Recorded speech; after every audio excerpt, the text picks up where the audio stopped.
Hello and welcome along to another episode of this FM20 story, The Head Coach with me, Daniel. It's Season 3, Episode 2, and today we're back with Kettering Town again. We're just outside the playoffs after a pretty decent start to the season. We're very hard to beat, we're a decent side, but unfortunately we're not winning many games either. Only 3 victories in our 10 games, but despite that we're up in 9th, and as you can see we've been drawing galore, managing to sneak a lot of decent results. A much better start than last year, where we did manage to get up to 3rd in the end. So I'm hoping with a couple of signings, if we get a little flurry in November again, we'll be a really strong contender as the season goes on. Blyth Spartans are our opponents today. They've got Lee Clark in charge, a really good manager, although his stats have declined quite a lot there. He's been here for a couple of years and they're up in the playoff places, so it's going to be a really tough test away from home. We'll go and have a look at our recent results in a moment, but firstly a massive thank you for everyone who continues to follow the series. I really do appreciate your support with it. I hope you had a wonderful Christmas and are looking forward to the new year, and I can't thank you enough for continuing to follow the content. If you are enjoying this series, then please do put a thumbs up on the video. It does make such a difference to how the video performs, and subscribe to the channel for daily FM20 content from my 2 long-term stories, this one and with Dorking. But before we look at recent results and get into today's game, we have got a little bit of transfer news to look at. One player that's potentially leaving in Harry Philby, but most importantly one more player's come in. In fact 2 now have joined, but one's a first team player. James Clark on loan from Mansfield. He's a right back, which is what we were looking for. 3-star ability, 4.5 potential. Had a pretty solid start for us so far bar the last game. Had a poor time in the last one against Spennymoor Town. Otherwise he's been really solid, a certain upgrade on Vidal, and a pretty decent right back early in the season, which means we've now got a settled back 5. And then our director of football's been busy sorting out backups as well. Josh Hewitt on a free from Hemel Hempstead. Not the best tackler and no composure at all, but at 18 is a little bit of a prospect. He's got 2-star ability, 4-star potential, looks a pretty decent pro at centre half or left back, and gives us that backup on the left side we didn't have before. Him and the youngster Glyn Taylor will help us out there. So things are looking quite promising defensively. We're still a little bit short going forward, and as you may have noticed from the home screen, Ollie McCoy picked up a knock, and he's been out for the last month or so. So we've been playing Daniel and T out there, which has weakened the bench a bit going forward, meant that we've not been able to really assert our dominance on games, but otherwise it's been a pretty decent start, and certainly a much more optimistic one than last year. We've been keeping an eye on the job centre too. You know that I'm always looking for a job to become available. A little bit too early for ones to become available in England, so we might have to give it another month or so. Hopefully some will come up in the Scottish Championship or Premier League. We wouldn't mind making a move like that, although for now the only one is Alfreton. Having said that, there is a 2-star one in Serbia, a job that we haven't really seen before. Let's go and look at the table to see what that means. 7 games in, that's not really disastrous, is it? How many teams get promoted and relegated? This could be a job we apply for. I don't mind going for something a little bit different. Of course we like taking in different countries and cultures. So it looks like the league splits in half after 30 games. Let's see what happens in the final phase then. It's not really that clear, but we've got absolutely ages to sort it out, and it doesn't look like it's too easy to get relegated. So I think that's the sort of job we'd be happy to apply for. Be a nice step up if we could get it. Of course they'll probably say they haven't heard of us anyway, but let's go and have a look who their key player is, just to gauge the sort of quality they've got. So it's Nikola Kukic is their main player. He's a 24-year-old Serbian midfielder, and my word, he's a very good player, almost League 2, League 1 standard. We've definitely got to apply for a job like this. It's definitely one that could interest me in the future. Even a young player's as good as the stars we've got at our club now, so Javor is a job I'm going to apply for. It's probably going to come to nothing, but we go for anything 2-star and below. There's even a Superliga job in Argentina. Maybe we should think about that one too. I think their league is winter to winter though, so that might be a little bit more difficult. Although it looks like only 9 games played, so that might not be the case either. And although they're down in 20th place, they're miles clear of the bottom too, so I don't think it's as worrying as it looks. Let's see who their key player is. Ignacio Rivero, he's a good player too. I'm just going to apply for it. I'd love to move abroad and play in a league I've never used before. It's certainly something that gets me interested. So let's try and get the head coach overseas, but in the meantime we'll focus on Kettering Town. Let's go and have a look at our recent results, and then we'll get into today's game against Blyth. So you're with me for the first game of the season, our only defeat so far against Darlington. Since then it's been a sea of really close games, all draws or 1 goal deciding the victory. Even the Darlington one we lost was only 1-0, so they've all been very tight games, and they could have gone either way in the end. So we had York away from home, a good 1-0 win. Elliot Goldthorpe scoring a screamer in the first half, and then at home to Curzon Ashton, James Morris got off the mark for the season. Hopefully he'll continue his goal scoring exploits from last year. And a 1-1 draw at home to Barrow, James Morris with a first half equaliser, and then a 2-2 draw away to Alfreton. You guessed who got the equaliser in the 93rd minute. Away to Stockport, again we came back from 2-1 down, Maycock getting a goal as well as McGill's first for the club, and then a 2-0 win at home to Bradford Park Avenue. Goldthorpe and Morris with the goals again. Before at Kings Lynn we drew 1-1 at home, James Morris yet again the goal scorer. Away to Guiseley this month, both strikers getting on the score sheet, before a 1-1 draw at home to Spennymoor Town. Elliot Goldthorpe with another from midfield, he's scored a few already this year. So it looks like we've got a few key players and they're exactly the same ones that finished last season, and good news that James Morris is continuing his form. He's now scored 6 in 10 games. But with all of that done, we've got to get into today's game. Just Ollie McCoy missing, as we mentioned earlier. We've got a confirmation that we applied for those 2 jobs, and we haven't been rejected on the spot, which is nice. So let's go and look at the lineup we picked for today. 2 sides hopeful of making the playoffs this year. With Lee Clark, they're actually expected to finish 18th, so he must be doing a really good job so far. We're expected to finish 6th, so you could argue we're below expectations, but if we go to the club vision and see what they want to reach the playoffs as a minimum. They're satisfied because we're in the hunt for it, but of course we're in good form and we've got to try and get there. If we don't, we could have our first sacking of the series, which would be remarkable considering how this club's performed. So we need some magic from our director of football over October and November again, just as he did last season. But in the meantime, we've got to keep things ticking over to make sure we're still in the playoff hunt when he does so. I'm just seeing how much of the transfer budget's left. 6.83 grand on the wage budget remaining, and we've got a 29 grand transfer budget left too, so plenty of room for manoeuvre in the window.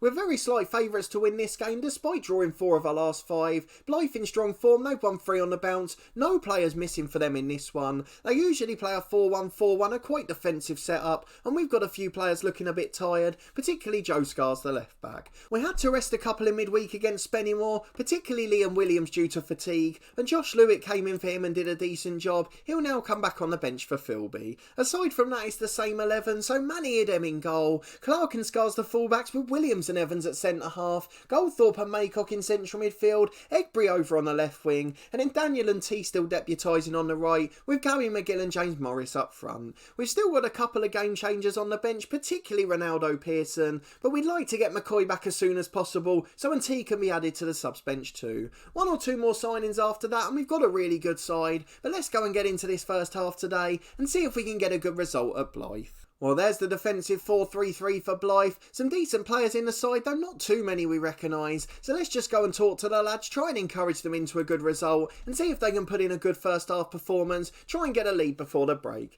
It's very sparsely populated, the Blyth Spartans ground, as we had a weird little technical glitch from the kick-off there, but we're back on the left with Egbury, as the highlight ends almost immediately. 3 minutes gone, no danger to our goal, that's a good sign for us so far, and the safe betting's probably on a draw in this match, but fingers crossed we can nick a winner from somewhere. Well, a free kick on the left for Blyth, the first dangerous situation we've seen in this game, the first highlight at all since the kick-off. Kelly curling in, got a 1-2 from the free kick, but his curling effort goes just past the far post. Manny Idem had it covered, and with a quarter of the game gone, it remains 0-0 here at Blyth Spartans. Free kick, our first attacking highlight. Goldthorpe into the box. What a header, Cameron Evans. 10 to the break and we lead 1-0. First highlight we've seen going forward. Yes, we've had the only shots on target of the match, but that came from absolutely nothing. A brilliant delivery from Goldthorpe yet again, and what a header it was by Evans. Goldthorpe with an in-swinging corner. Can we double the lead? Maycock just loses out in the air. Morris back to T, who volleys over the bar, but it's really good signs as we go towards the break. If we could get a second, I'd fancy us to win it, but at 1-0 we're still a little bit vulnerable. We've kept very few clean sheets this year, and Blyth are coming forward. They're trying to replicate it and do just that.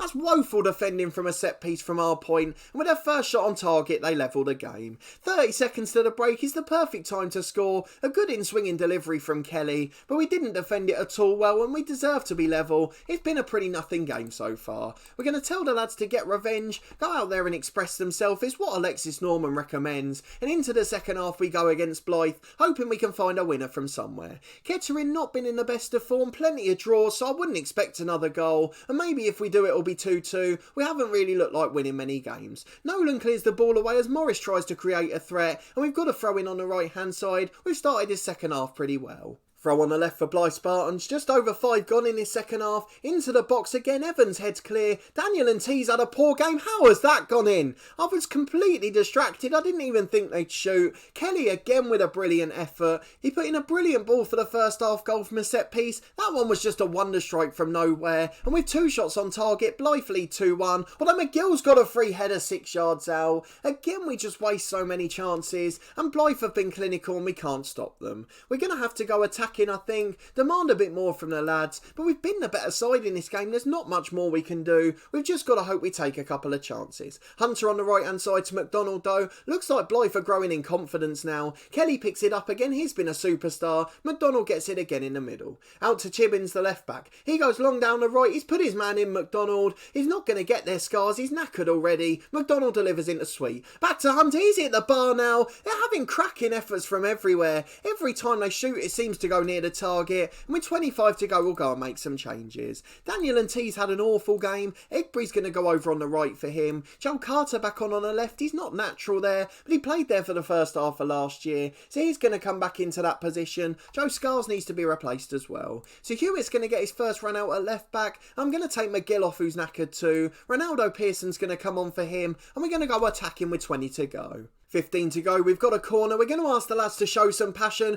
Goldthorpe delivers, Pearson hits the bar, how many times has the woodwork been hit today? What an effort from Pearson, his first contribution to the match, and he rattles the woodwork with a brilliant header. 10 to go though, and the point remains that we're still behind, we don't look like we're going to get anything out of here, and our unbeaten run's going to come to an end, again the lads getting a little bit camera shy. Sweet with a volley wide for Blyth, it wasn't the best finish in the world, and we've only got 10 minutes to turn this around, many of them to take a long goal kick. Out to the right hand side, McDonald's going to get there first, Egbury's not had his best game in truth, in fact he started the season pretty poorly as a whole, though he does make a good sliding challenge there. Price picks it up again though, Pearson nicks it back, brilliant work from him and Maycock, and now we've got a chance to counter, Morris is in, not a good enough pass though, Morris has turned his man, he gets the shot in, good save by the keeper down to his right, that through ball from Maycock just needed to have a bit more on it, and he would have put Morris in behind the back 4. 5 to go, we'll go very attacking, I don't think it's going to change much at this point, that we have got a corner with Goldthorpe here, Carter and Evans head down, Pearson's hit the bar again, you've got to be joking, he was 3 yards out, and this time he certainly should have scored. Morris and Clark playing a 1-2 on the right, we're throwing everything at it to get an equaliser, but a poor pass there and Goldthorpe loses out, that Cameron Evans does well to win it back in the air.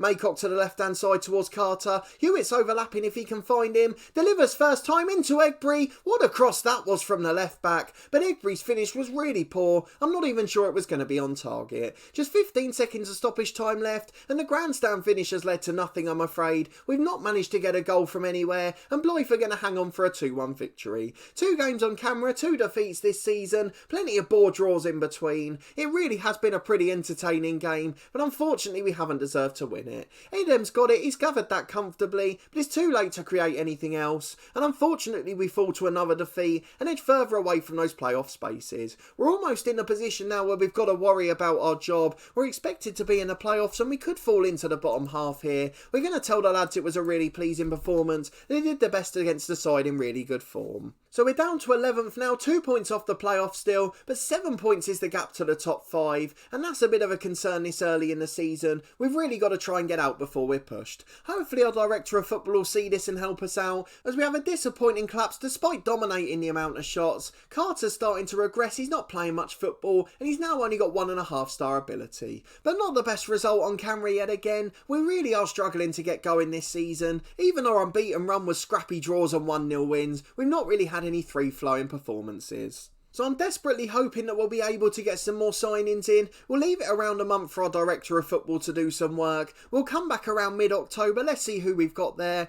The likes of Altrincham, Southport, Gateshead, Hereford. That's 4 big games in a row up there. I wonder if any of those are in the top 5. Doesn't look like it actually. They've all started pretty poorly. Southport are 7th, so that could be the most important one. They're on the cusp of the playoffs at the moment. And we had quite an important game against them last season. So it'd be quite good to renew acquaintances. We've got a midweek game either side at home, again against pretty big reputation sides, so we'll probably try and show one of those on camera too, depending on how much time allows. But we've got to go off and focus on getting back to winning ways now. Hopefully we'll have Ollie McCoy back for Tuesday night, so that should make a bit of a difference moving forward. You saw T was the weak link in that game. We've got our first FA Cup game coming up as well, so hopefully we'll be in the third or fourth qualifying round next time you're back. We've got Stratford, who are a few tiers below us there. They're down in the Southern Premier Central. That's only one division below actually. I'm not quite sure why the odds are so wide. But if you did enjoy this episode and that game, despite the slightly disappointing result in the fixture, please do put a thumbs up on the video. A massive thank you for joining me again, I really do appreciate it. Let me know down in the comments what you think we can do.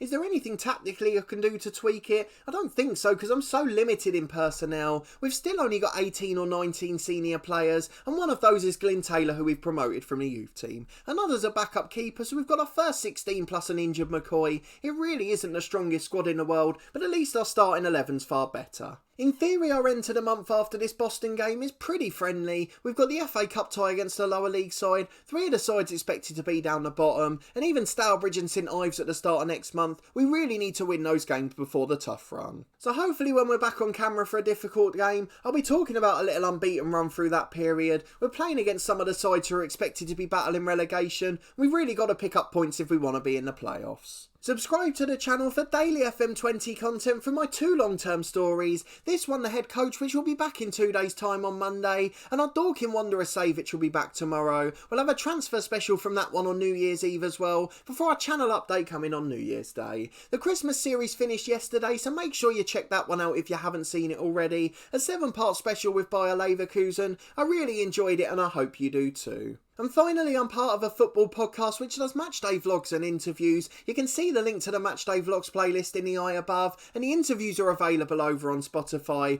We've spoken to some really good reputable footballing names, and you'll find my favourite game episode on there as well. So there's plenty of content to enjoy there. If you're a lower league football fan, it's certainly for you. But a massive thanks for watching this one as always, and your continued support with the series. I really do appreciate it greatly, and I hope to see you next time for another crucial episode as we try and get ourselves out of Kettering. Perhaps we'll have one of those moves to an overseas club, or we'll at least be in the playoff hunt here in England.